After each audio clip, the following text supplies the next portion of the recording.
하나님의 말씀 신명기 22장 1절부터 11절까지입니다. 신명기 22장 1절에서 12절.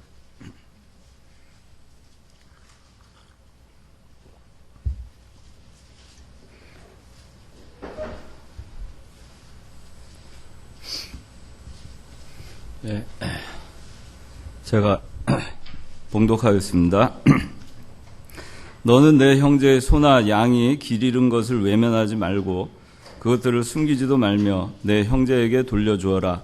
내 형제가 내 가까이 있지 않거나 내가 그를 알지 못하면 그 짐승을 내 집에 끌고 와서 내 형제가 그 짐승을 찾을 때까지 두었다가 그에게 돌려주어야 하며 나귀도 그렇게 하고 옷도 그렇게 하여야 한다. 내 형제가 잃어버린 것이 무엇이든지 내가 찾으면 그렇게 하고 그것들을 숨기지 마라. 내 형제의 나귀나 소가 길에 쓰러져 있는 것을 외면하지 말고 그것들을 숨기지 마라. 반드시 내가 형제를 도와 일으켜 주어라. 여자는 남자의 의복을 입지 말고 남자는 여자의 의복을 입지 마라. 여호와 내 하나님께서는 이렇게 하는 모든 것을 역겨워하신다. 내가 길을 가다가 내 앞에 나무나 땅에 있는 새의 보금자리에서 새끼들이나 알들을 보거나 혹은 어미 새가 새끼들이나 알들을 품고 있는 것을 보거든 새끼를 품은 그 어미 새를 잡지 마라. 새끼 새는 잡아도 되지만 어미 새는 반드시 날려보내라. 그래야만 내가 잘되고 오래 살 것이다. 너는 집을 새로 지을 때 내 지붕에 난 난간을 만들어라. 그렇게 하면 사람이 거기에서 떨어져도 그 피가 내 집에 돌아가지 않을 것이다. 너는 내 포도원에 두 종자를 뿌리지 마라. 그렇게 하면 내가 뿌린 씨의 열매와 포도원의 열매가 더럽혀지지 않을 것이다. 너는 소와 나귀를 함께 하여 밭을 갈지 말고 양털과 배실로 함께 짠 옷을 입지 마라.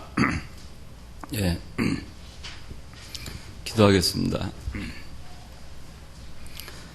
거룩하신 아버지 하나님, 은혜와 사랑을 감사합니다. 오늘도 거룩한 주일을 저희 허락하여 주셔서 귀한 하나님의 종들을 통하여서 말씀으로 양육해 주시고 이렇게 저희가 자유롭게 하나님 아버지 앞에 나와 예배하게 해주심을 감사합니다.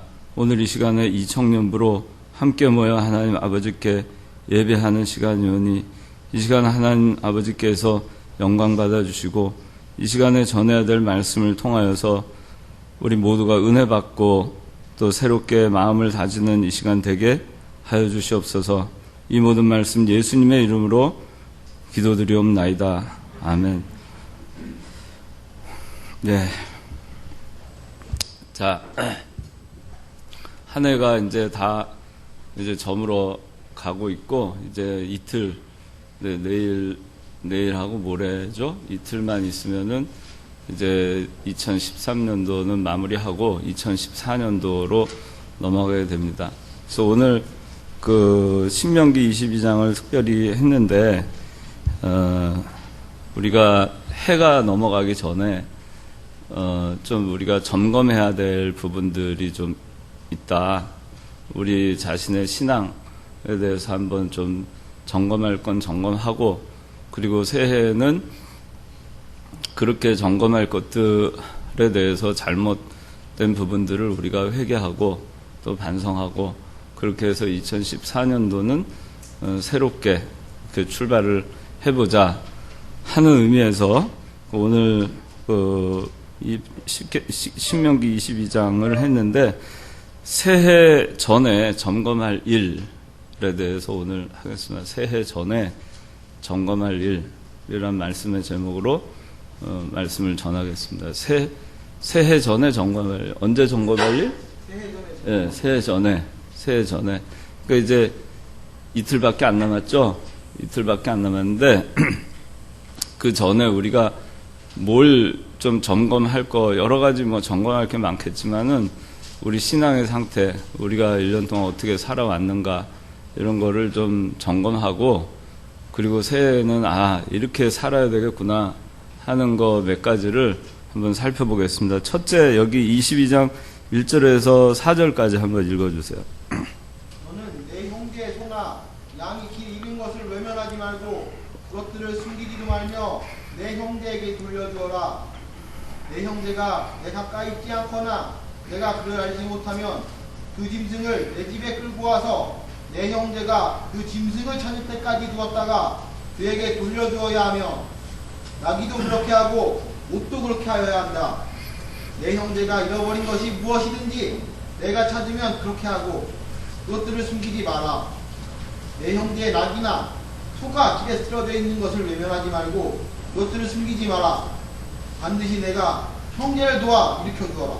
네, 여기 22장 1절 보니까 너는 내 형제의 소나 양이 길 잃은 것을 외면하지 말고 그랬어요. 내 형제가 소나 양, 옛날에는 제산에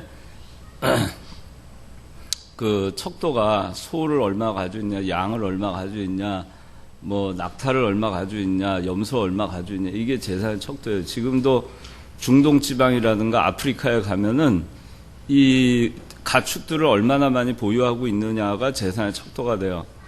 근데 이 옛날에 이 형제의 소나 양이 길을 잃어버리는 일이 많았겠죠.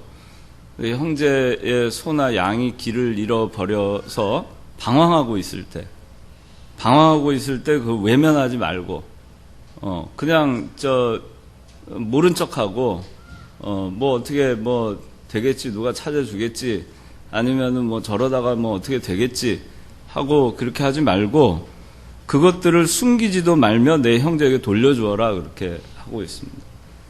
그 소나 양이 길을 잃어버렸을 때 외면하지 말라는 얘기예요. 그리고 반드시 그 주인에게 돌려주라 그런 얘기입니다. 그리고 2절에 보니까 내 형제가 내 가까이 있지 않거나 내가 그를 알지 못하면 그 짐승을 내 집에 끌고 와서 내 형제가 그 짐승을 찾을 때까지 두었다가 그에게 돌려주어야 하며 그 주인이 누군지 잘 못할 때 그 자기가 인마이 포켓 하지 말란 얘기예요. 인마이 포켓 하지 말고 그 짐승을 집에 끌고 와서 형제가 그 짐승을 찾을 때까지 두었다가 그에게 돌려주라고 했어요. 그 3절에는 나귀도 그렇게 하고 옷도 그렇게 하고, 그러니까 소나 양뿐만 아니라 나귀도 그렇게 하고 옷도 그렇게 하라는 얘기입니다. 어떤 거든지 다른 사람들의 어떤 그 소유에 관한 거, 재산에 관한 거, 재물에 관한 거,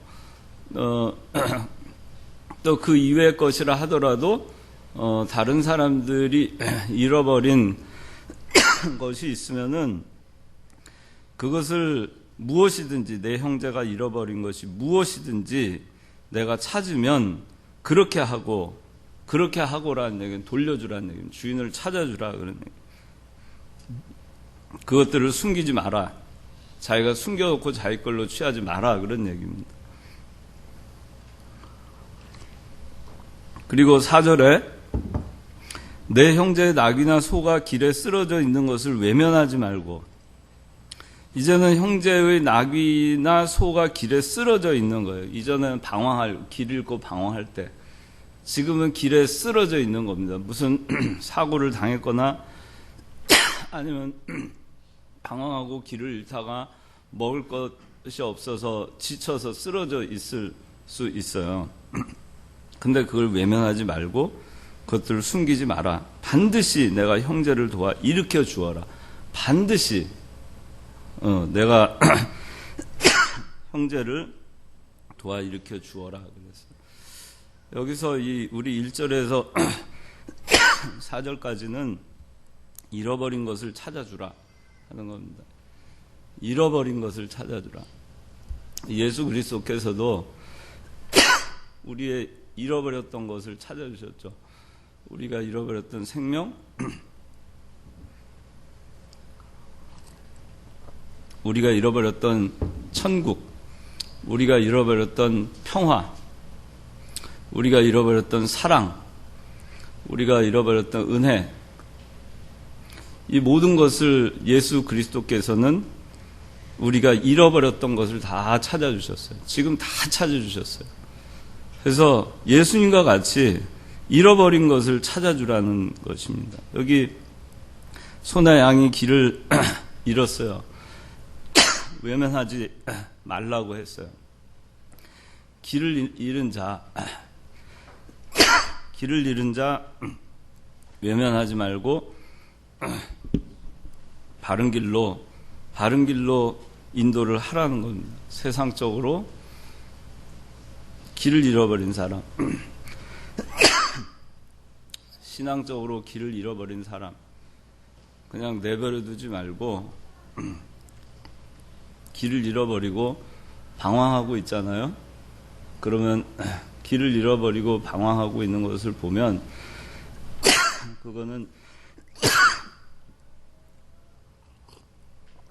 그거는 조금 네가 알아서 할 일이지 내가 뭐 해가지고 뭐 몰라 하겠느냐. 이 마이크를 갖다가 약간 트래블? 그걸 조금 낮춰줄래요? 이것 때문에 공명이 돼가지고 기침이 좀 더 나오는, 조금 저음으로 바꿔줬습니다.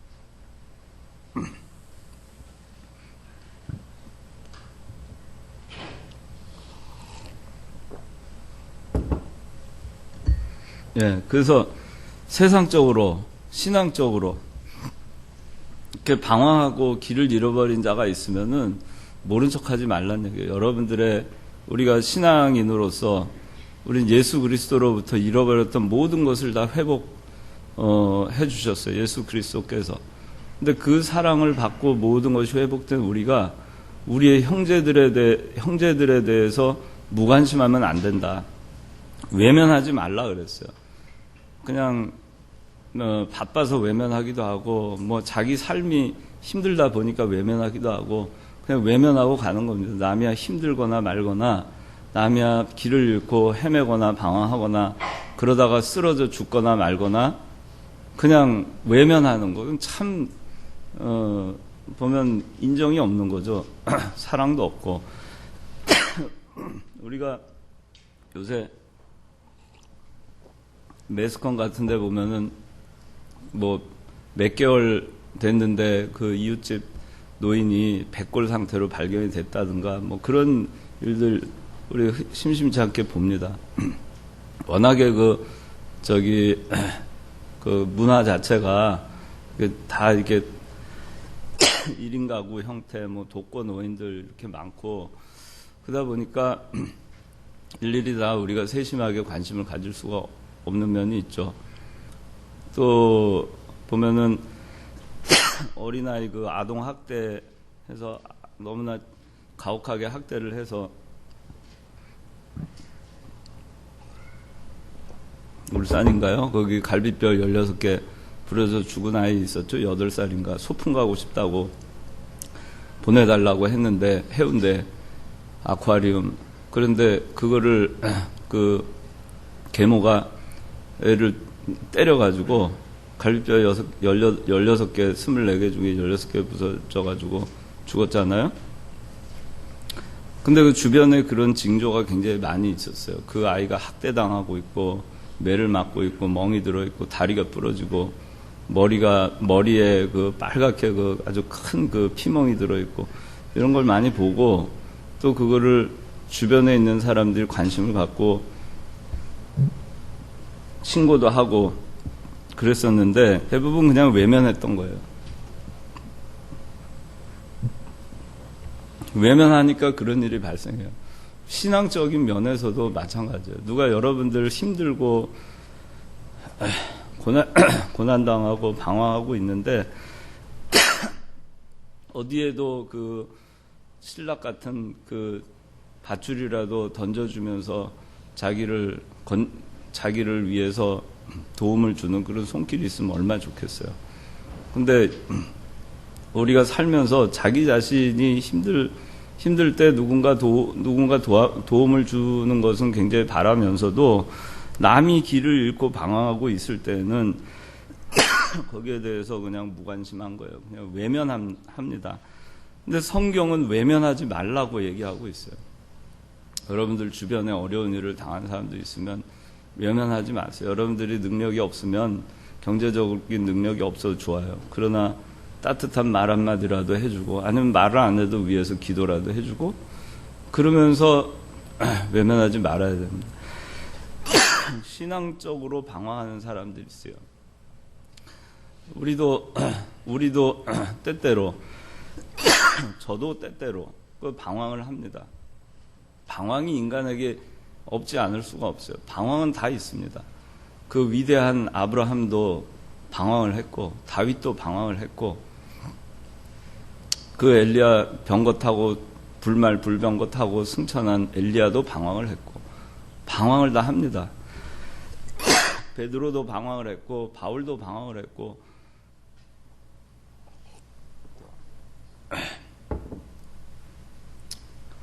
그리고 세례 요한도 방황을 했어요.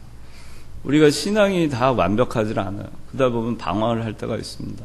그럴 때 외면하지 말고 도와줘야 됩니다. 우리 주변에 있는 친구들 신앙적으로 방황하는 게 있으면 외면하지 말고 도와줘야 됩니다. 여러분들 사회생활을 하느라고 직장에서 떨어지고 또 시험에 떨어지고 방황할 때 있죠. 낙심할 때 있죠. 뭐 추운 겨울에 정말 한복판에 혼자 서 있는 것 같이 그렇게 외롭고 힘들 때가 있죠. 그럴 때 그런 사람이 있을 때 우리가 기도해주고 격려해줘야 됩니다. 물론 예수 그리스도로 인해서 우리가 그 가운데에서도 신앙으로 극복해야 되지만 그러나 예수님께서는 그리스도 예수께서 우리를 잃어버린 모든 것을 찾아주신 것과 마찬가지로 우리 주변에 잃어버린 것이 있는 사람들, 방황하는 사람들을 도와주기를 원하십니다. 여기 이 주인, 결국에는 주인에게 돌려주라고 했습니다. 주인이 잃은 자, 주인에게 돌려주라고 했어요. 우리 신앙에 있어서 주인이 누구인가? 우리의 주인이 누구인가? 우리 인생의 주인이 누구인가? 주인이 나인가? 우리 애기인가? 내 자녀인가? 내 남편인가? 내 아내인가? 내 부모인가? 직장인가? 돈인가? 인생의 주인은 하나님이시죠. 예수 그리스도가 인생의 주인인 것을 잃어버린 사람들. 사람의 제일 되는 목적이 무엇인지 모르고 방황하는 사람들. 주인을 잃은 자, 주인에게 인도해야 됩니다. 자기 스스로 주인을 잃었으면 주인에게로 돌아가야 됩니다. 자기 스스로 길을 잃고 방황하면 그리스도께서 내미는 손을 붙잡고 돌이켜야 됩니다. 그래서 잃어버린 가운데에서 회복돼야 됩니다. 계속 잃어버린 채로 있어서는 안 되겠죠. 계속 자기의 신앙을 잃어버리고 주인을 잃어버리고 그 상태에서 있으면 안 되겠죠. 이걸 점검하고 여러분들이 그동안 잃어버렸으면 새해에는 회복한 채로 다시 시작하라는 겁니다. 그냥 저기 따뜻한 물을 좀 갖다 줄래요? 여기 그 다음에 3절에 보니까 나귀도 그렇게 하고 옷도 그렇게 하여야 한다. 내 형제가 잃어버린 것이 무엇이든지 내가 찾으면 그렇게 하고 그것들을 숨기지 마라. 잃어버린 거 돌려줘야죠. 물건 남한테 돈 빌린 거 있으면 금년 안에 다 갚을 수 있으면 갚아요. 빚을 지고 그리고 자기가 빚을 지고도 자기가 그걸 갚을 능력이 있음에도 불구하고 그거를 하지 않냐고 자기 할 건 다 하면서 갚지 않는 거, 남의 물건을 돌려주지 않는 거예요. 남의 물건 사용한 거 있으면은 해가 넘어가기 전에 돌려주고, 교회에 빚진 게 있으면 해가 넘어가기 전에 그 빚을 갚고, 교회에 작정한 게 있으면, 헌금하기로 한 거 있으면 해가 넘어가기 전에 다 돌려주고, 그리고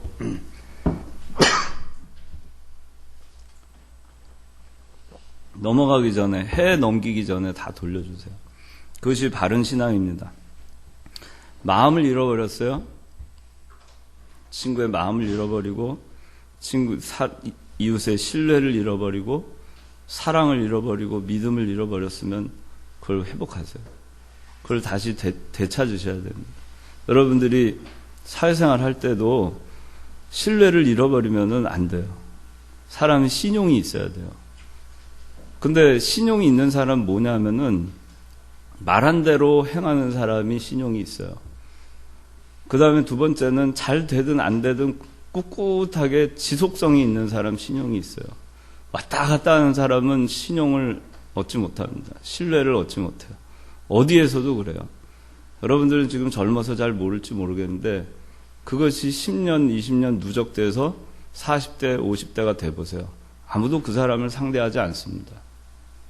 신용을 잃는 사람이 되면 안 돼요. 1년 그동안 여러분들이 신용을 잃었으면 그 신용을 회복하세요. 앞으로는. 믿음을 잃었다. 믿음을 회복하세요. 사랑을 잃었다. 그걸 회복하세요. 누군가의 마음을 잃었다. 그 마음을 되찾도록 노력하세요. 그것이 하나님 앞에 바른 것입니다. 잃은 것을 돌려주라는 것입니다. 그냥 그대로 새해를 맞이하지 마세요.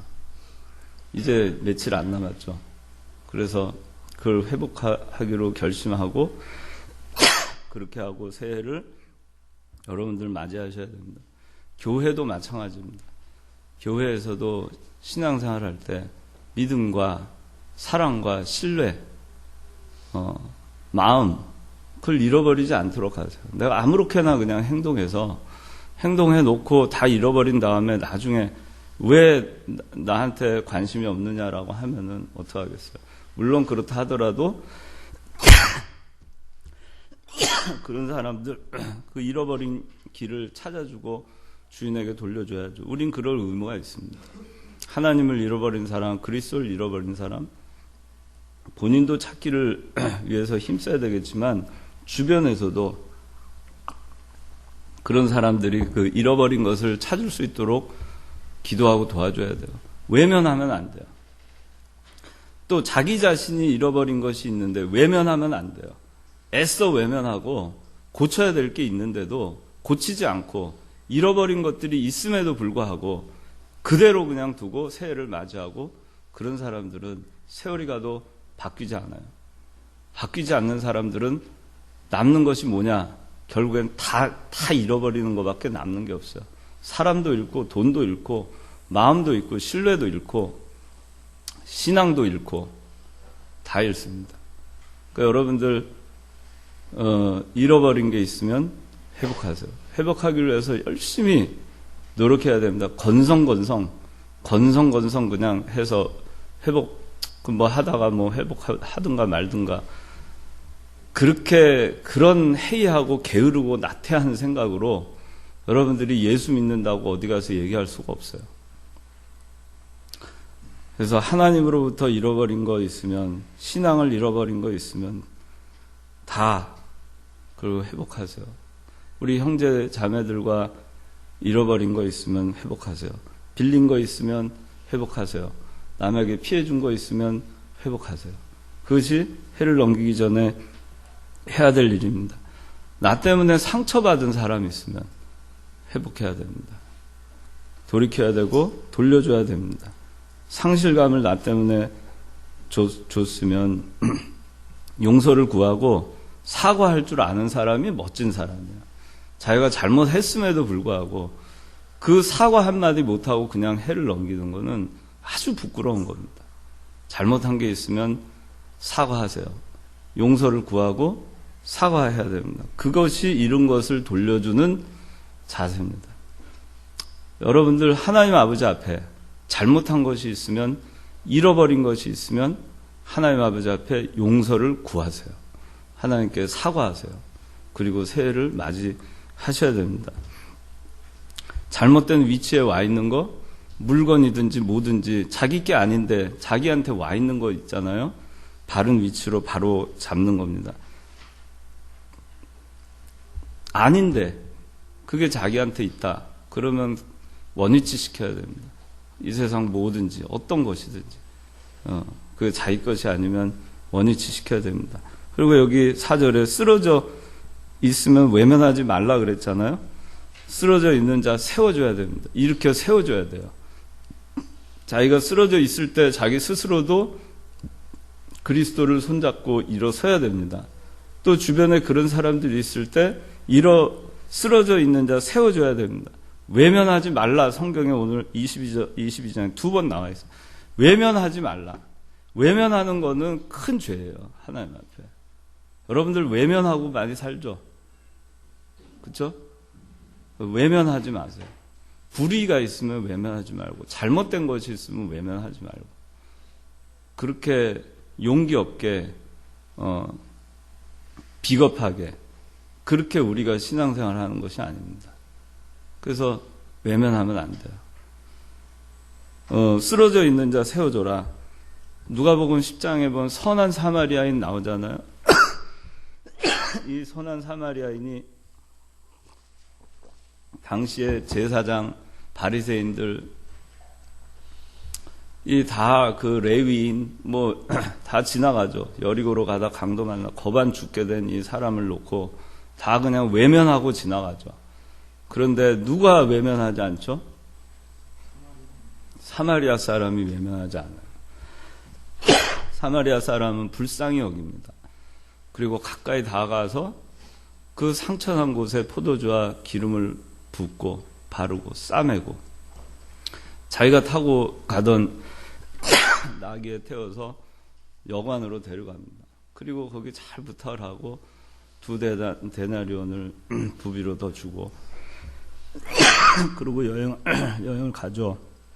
그게 선한 사마리아인 같이 하는 게 쓰러져 있는 자를 세워주는 것입니다.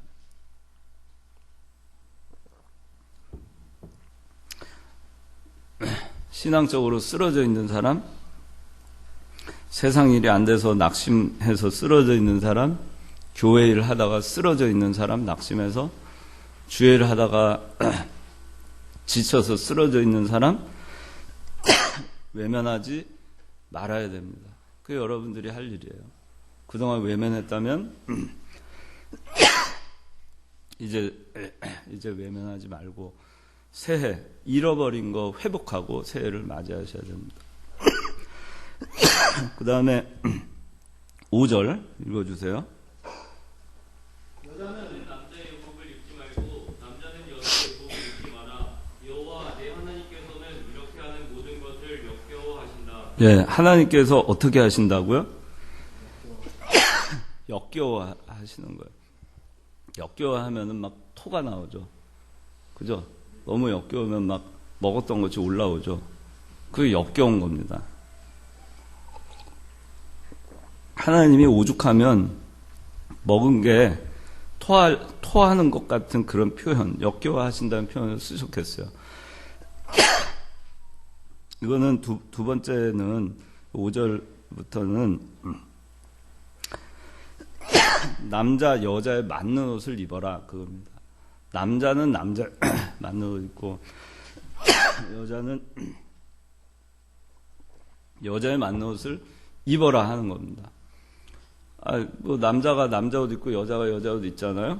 지금 근데 이 말씀의 의미는 뭐냐면은 진실하라는 얘기입니다. 진실하라.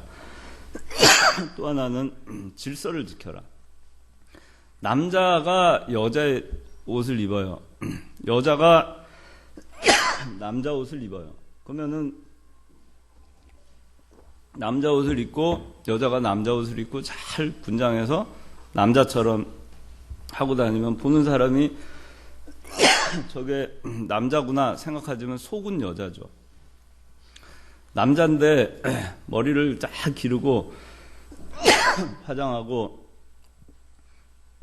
그리고 그 여자 옷을 아주 예쁘게 차려입으면은 겉은 여자죠. 근데 속은 뭐예요?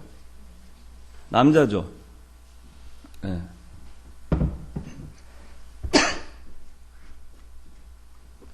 예, 속은 남자예요. 그러니까 이게 뭐죠? 간단히 얘기해서 겉과 속이 다른 거예요. 겉은 남자인데 속은 여자예요. 겉은 여자인데 속은 남자예요. 예수 믿는 사람은 이렇게 살면 안 된다 그런 얘기예요. 겉과 속이 다른 사람 되면 안 된다 그런 뜻이에요. 그래서 이거는 진실하라는 겁니다. 겉과 속이 똑같아야 돼요. 자기 마음과 생각과 말하는 것과 행동하는 것이 똑같아야 돼요. 그 예수 믿는 사람이 그렇게 해야 돼요. 근데 우리가 그렇게 살았느냐? 겉과 속이 똑같이 살았느냐?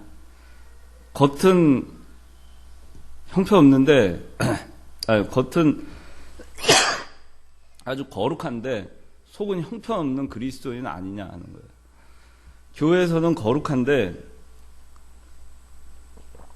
집에 가면은 엉터리 교인 아니냐 이거. 세상 사람만도 못한, 세상 일반적인 사람만도 못한 그렇게 살지 않냐 하는 거예요. 그런 사람 없어요 혹시? 부끄러운 일입니다. 우리가 남자 여자의 만나서 입으라는 거는 겉과 속이 같은 사람, 일치하는 사람, 진실한 사람이 되라는 얘기예요. 한마디를 해도 진실해야 됩니다. 이병기 목사님, 그 스승 목사님이신 그 이기선 목사님이 첫째도 진실, 둘째도 진실, 셋째도 뭐? 그렇게 가르쳤어요. 예수 믿는 사람은 진실해야 됩니다. 진실 빼놓고 어디 가서 예수 믿는다고 얘기하지 마세요. 하나님 얼굴에 욕이 돌아갑니다. 진실해야 됩니다. 겉과 속이 같은 사람. 속에 도대체 무슨 생각을 하고 있는지 알 수 없는 사람. 무슨 꿍꿍이를 하고 있는지 알 수 없는 사람. 속으로는 이렇게 하는데 겉으로는 좋아요 좋아요 하고 뒤에 가서 딴짓하는 사람. 앞에서는 칭찬했다가 뒤에 가서 욕하는 사람. 그거 다 예수 믿는 사람으로서 맞지 않는 거예요. 우리 그렇게 하고 살지 않았어요. 1년 동안. 그런 거 있으면은 이제 다 집어치우고 그리고 새해부터는 그런 사람 되지 말아야 되겠어요. 새해를 맞기 전에 점검해야 될 거. 그 첫째는 잃어버린 길을 찾아주라는 거. 두 번째는 남자 여자에 맞는 옷을 입어라. 그 다음에 남자 여자에 맞는 옷 입으라는 거, 그 또 한 가지 의미는 질서를 지키라는 말이 있어요. 고린도전서 14장 40절에는 모든 일을 적당하게 하고 질서 있게 하라고 돼 있어요.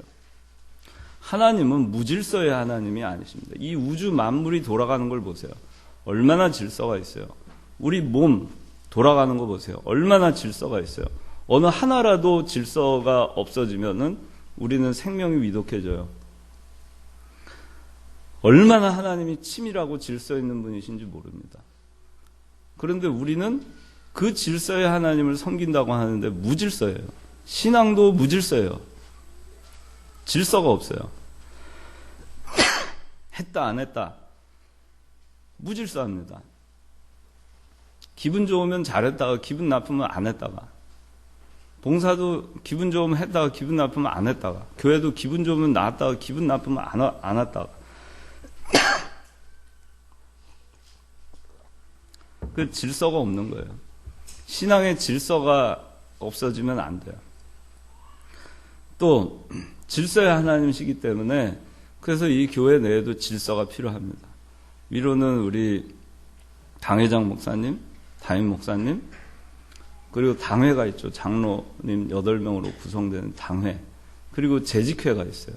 그리고 각 선교부가 있고 각 부서가 있어요. 교육부. 근데 그게 다 질서입니다.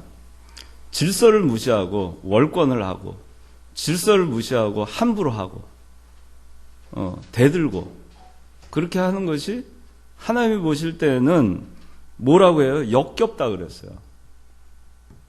이게 얼마나 그 하나님이 싫어하시는 건지 알겠죠. 내가 그걸 미워하노라도 아니에요. 역겨워한다는 거예요. 그래서 여러분들 이 질서를 잘 지키려면은 말씀 잘 따라야 됩니다. 그리고 위에서 교회에 그 체계가 있죠. 그 질서를 잘 따라야 됩니다. 우리 청년부에는 임원회가 있어요. 그리고 각 소속, 각 부서가 있고, 그리고 부에는 부원들이 있고, 그것도 질서입니다. 회장으로 하여금 이 청년부의 일을 하게 하고, 임원들로 하여금 그 일을 감당하게 하는 거죠. 왜 그렇게 하느냐? 무질서하게 교회를 운영하면 안 되니까. 질서가 있어야 되거든요. 그 교회 여기 그 예배당도 마찬가지예요. 항상 청결하고 정돈돼 있는 것이 중요해요. 그냥 난장판 해놓고 그냥 아무거나 갖다가 그냥 막 해놓고 그렇게 하면 안 돼요. 여기는 예배 드리는 공간이고 하나님은 질서의 하나님이시라는 것을 우리가 알아야 됩니다.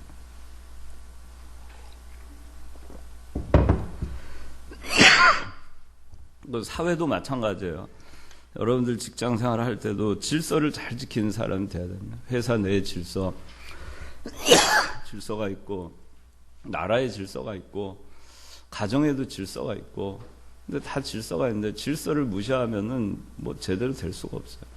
이게 건축물을 하나 짓는 데 있어서도 질서를 잘 지켜서 건축물을 져야 돼요. 기초공사 든든히 하고, 그 다음에 기둥을 세우고, 그리고 벽을 하고 지붕을 올리고 그렇게 하잖아요. 그 질서를 무시하고 기둥부터 세우고 지방공사 제대로 하지 아니하고 그 질서를 무시하면은 산풍 같은 사고가 나고 성수대교 같은 사고가 나고 다 그렇게 되는 거예요. 질서가 굉장히 중요해요. 우리 몸에도 질서가 필요해요. 자기 스스로에게도 질서가 있어야 돼요. 자기 자신에게도 말씀을 통한 질서를 딱 새겨놓고 그 말씀에서 가르쳐주는 질서대로 자기가 살아가는 것. 그렇게 하는 것이 하나님께서 기뻐하시는 겁니다. 그 다음에 세 번째, 6절, 7절 읽어주세요. 내가 길을 가다가 내 앞에 나무나 땅에 있는 내 보금자리에서 새끼들이나 알들을 보거나 혹은 어미새가 새끼들이나 알들을 품고 있는 것을 보거든 새끼를 품은 그 어미새를 잡지 마라. 새끼새는 잡아도 되지만 어미새는 반드시 날려보내라. 그래야만 내가 잘되고 오래 살 것이다. 예, 여기 보면은 이 얘기는 뭐냐면 새끼새하고 어미새하고 같이 있어요. 근데 새끼가 이제 어미가 새끼를 품고 있거나 어미가 그 알을 품고 있거나 할 때 그 이렇게 보면은 어미새하고 새끼새하고 다 같이 해가지고 요리해 먹지 말라 그런 얘기예요.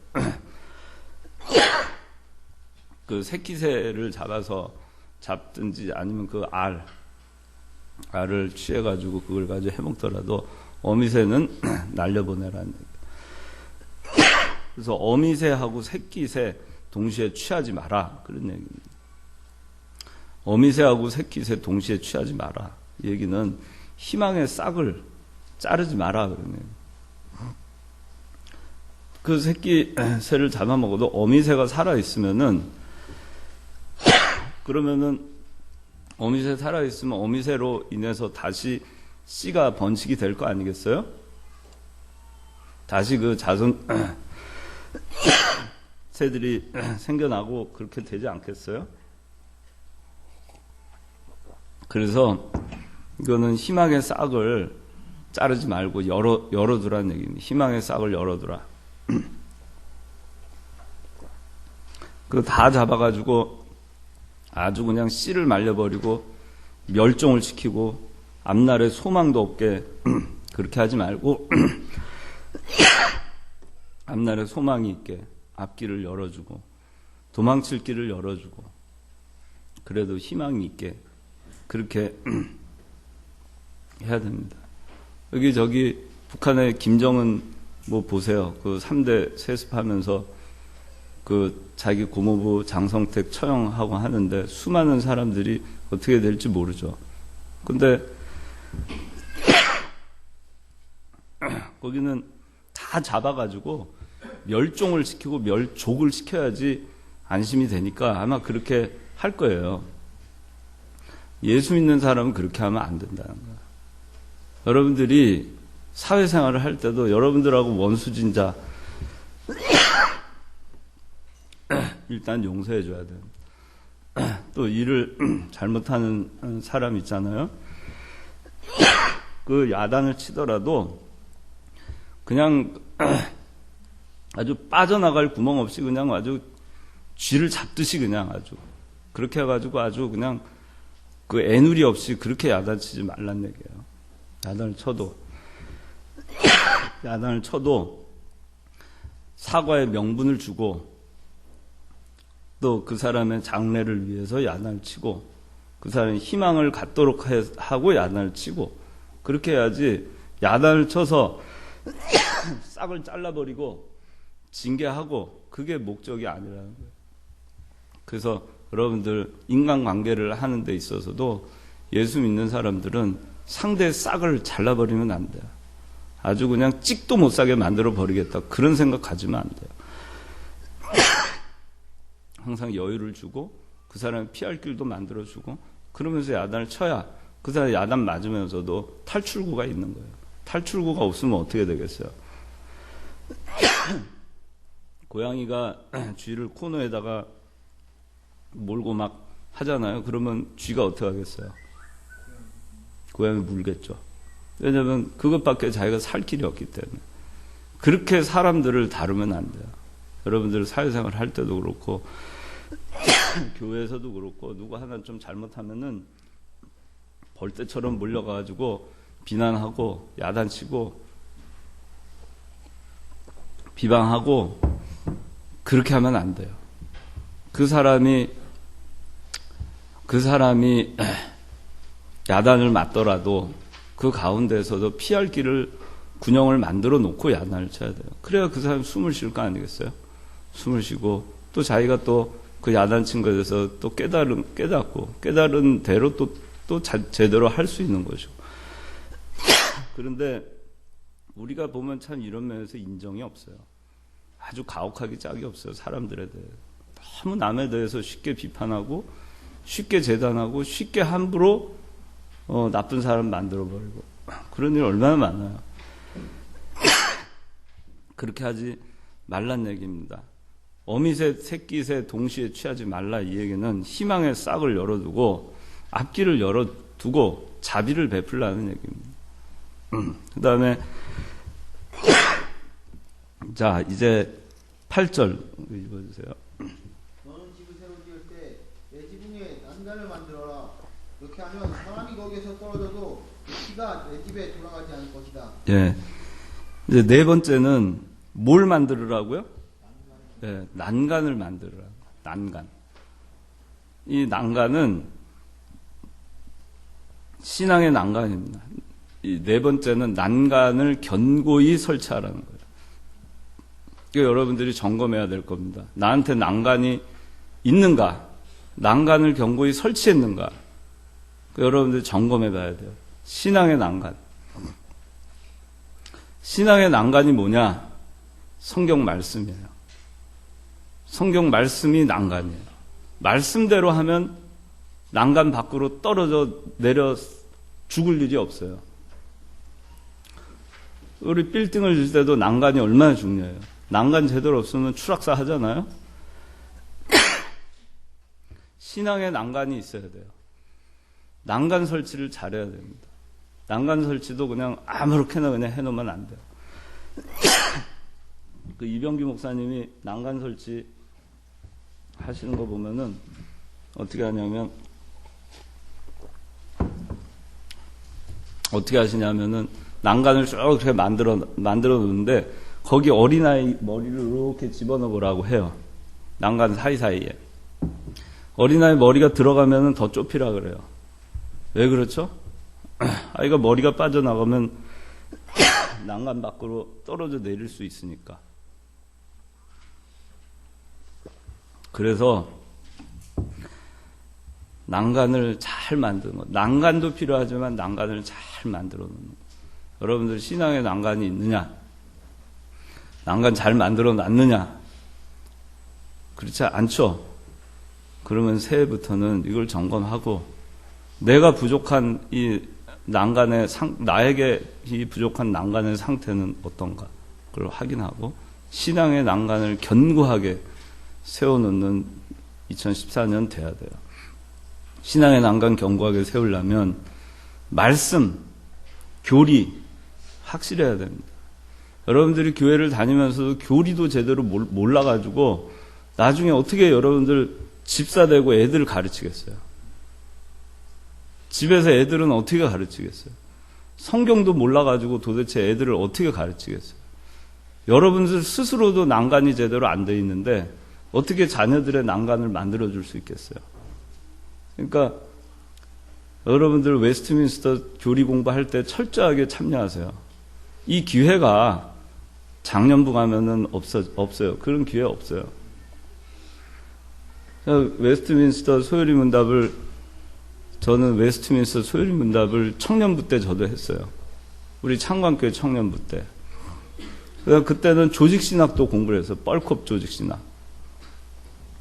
청년부에서 공부를 했어요. 그때 공부한 것이 지금까지 이어져요. 그거를 몰랐으면은 신천지가 와가지고 뭐 하면은 거기에 그냥 휙 넘어가고 통일교가 와서 그럼 그런가 보다 하고 다른 이단이 와서 하면 그런가 보다 하고 다른 잘못된 교리를 가지고 오는 다른 교회 뭐 하면은 그냥 넘어갔겠죠. 넘어가지 않을 수 있었던 게 뭐냐? 교리의 난간이 있었기 때문이에요. 그러니까 여러분들 난간 세우기를 잘해야 돼요. 말씀 철저하게 배워야 돼요. 그냥 건성건성 교회 와서 한번 예배 드릴 때 이렇게 하고 그 보고선 집에 가서 그냥 놔뒀다가 성경에 대해서 한 번도 생각 안 하고 그렇게 하면 안 돼요.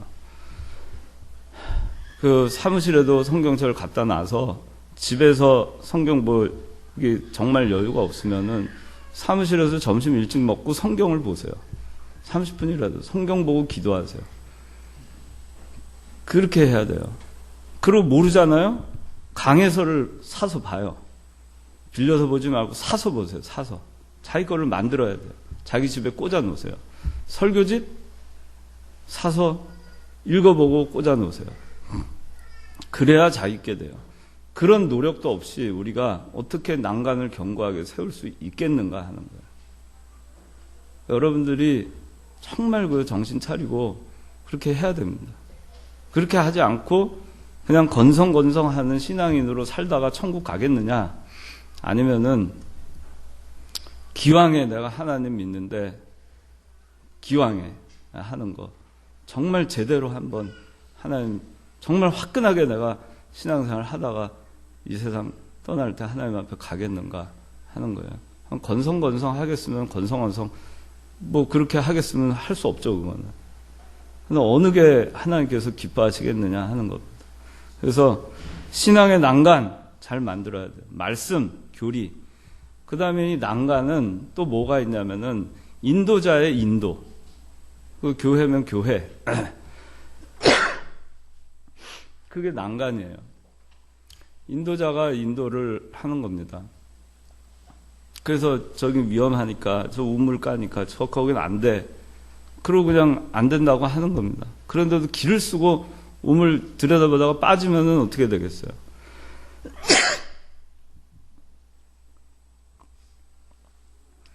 그래서 인도자의 인도, 그것이 신앙의 난간입니다. 그리고 마지막으로 이 난간이 될 수 있는 건 신앙 양심이에요. 양심. 자기 양심이 얘기하잖아요. 양심이 뭔가 부대끼고 불편하잖아요. 그러면 그건 아닌 거예요.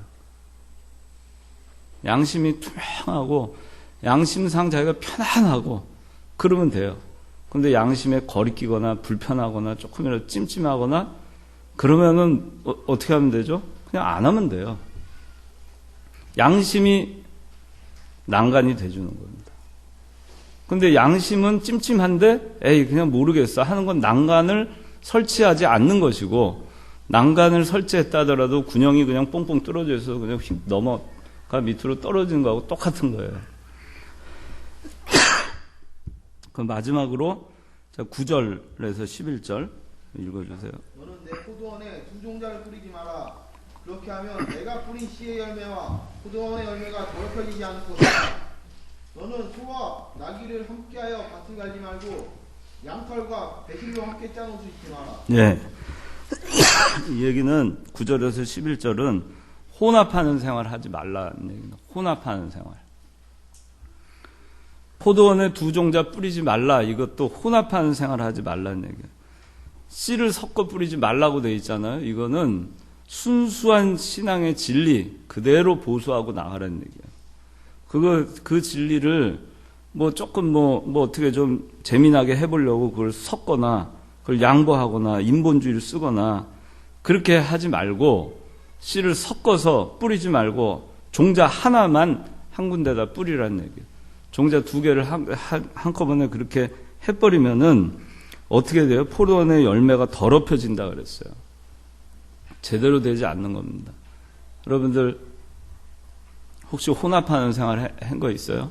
세상과 믿는 일 한 다리씩 적당히 걸쳐놓고 그냥 이리 갔다 저리 갔다 잠깐 세상에 가서 있다가 잠깐 신앙인을 글로 왔다 갔다 혼합한 생활하지 말라 그랬습니다. 소와 나귀를 결의해서 갈지 마라. 그 얘기는 이게 왜 그렇죠? 소하고 나귀 속도가 다르죠. 한쪽은 빠르고 나머지는 천천히 방향도 제각각 깨달은 진리가 다르면 제각각으로 가게 돼 있어요. 소와 나귀를 결의해서 갈지 말라 그랬습니다. 혼직하지 말라. 여기 11절에 양털과 배실로 함께 짠 옷 입지 마라. 양털, 배실 하나는 동물성, 하나는 식물성이죠. 섞어서 옷을 짜는 거예요. 이런 거 입지 말라는 얘기입니다.